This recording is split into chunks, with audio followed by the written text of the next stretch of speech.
Welcome to bidanko.com। আমি সঙ্গীতা, তোমাদের ম্যাথসের teacher. চলো দেখা যাক এই প্রবলেম আছে সলভ করার জন্য। বলা হচ্ছে x equals to cy plus bz, y equals to az plus ax and z is equal to bx plus ay হয়, তাহলে প্রমাণ করো যে x square by 1 minus a square equals to y square by 1 minus b square। ওকে, তো আমরা start করি। This is a tricky problem. তোমরা একটু ভালো করে দেখো কি করছি। x is equal to cy plus bz, এটা হচ্ছে এক নম্বর এক্সপ্রেশন।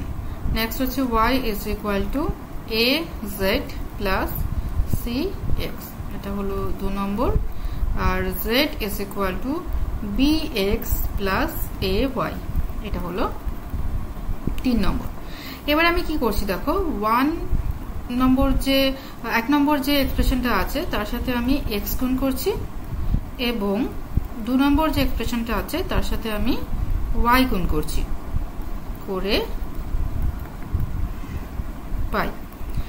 তাহলে যদি আমি গুণ করি তাহলে হচ্ছে দেখো x square equals to cxy plus bxz।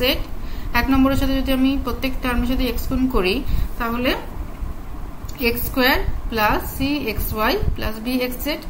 এবারে 2 নম্বরের প্রত্যেকটা টার্মের সাথে আমি y গুণ করব, তাহলে হবে y square equals to ayz plus cxy। এটা দিলাম আমি 3 নম্বর আর এটা দিলাম 4 নম্বর। আচ্ছা হলো। এবারে নেক্সট স্টেপে কি করছি, আমি 3 মাইনাস 4 করব, 3 আর 4 বিয়োগ করব, তাহলে কি হবে x square equals to cxy plus bxz।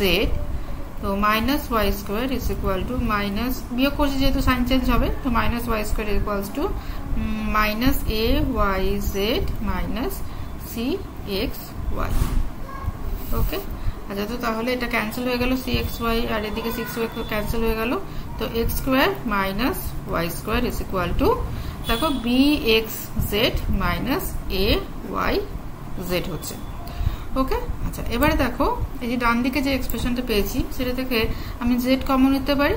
তো z টা যদি বাইরে রাখি তাহলে হচ্ছে bx minus ay। Okay, be careful with the minus sine, bx minus ay। Fine. আচ্ছা এবারে আমি কি করব, এই যে এখানে z পেয়েছি, z এর জায়গায় বসাবো z ইজ ইকুয়াল টু যেটা দেওয়া আছে bx প্লাস ay। চলো দেখে নিন, দেখো এই যে z is equal two bx plus ay বসাবো। তো z is equal two bx plus ay, সেটা আমি এখানে বসাবো, bx প্লাস ay z এর জায়গায় বসালাম আর bx মাইনাস ay যেমন ছিল তেমন। ওকে, তাহলে দেখো এটা কি হচ্ছে a plus b a minus b ফর্মুলায় পড়ছে। তো আমি বলতে পারি bx এর হোল স্কয়ার মাইনাস ay এর হোল স্কয়ার।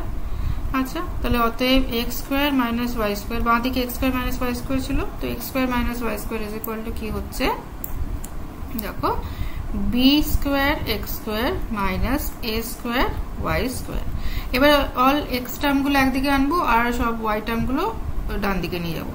তো x square minus b square x square আর এদিকে হচ্ছে y square minus a square y square. এবার x স্কয়ার যদি কমন নেই দেখো 1 মাইনাস b স্কয়ার আর এদিকে দেখো y স্কয়ার কমন নিলে হবে 1 মাইনাস a স্কয়ার। অলমোস্ট আমাদের প্রুফ হয়ে গেছে। এবারে জাস্ট শুধু একটু সাইড চেঞ্জ করলেই আমাদের প্রুফ হয়ে যাবে।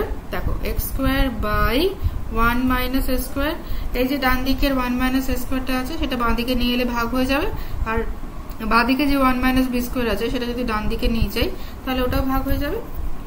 তো that is equal to y square by 1 minus b square. দেখো এটাই প্রমাণ করা ছিল, চলো একবার আমরা দেখে নিই। দেখো x square by 1 minus a square by y square by 1 minus b square. তো এটাই আমাদের প্রমাণ করা ছিল এবং আমরা প্রমাণ করতে পেরেছি। প্রমাণিত। Okay, thank you for watching bidanko.com। অঙ্কের আরো প্রবলেম এবং সলিউশনের জন্য আমাদের ওয়েবসাইট অবশ্যই ব্রাউজ করুন।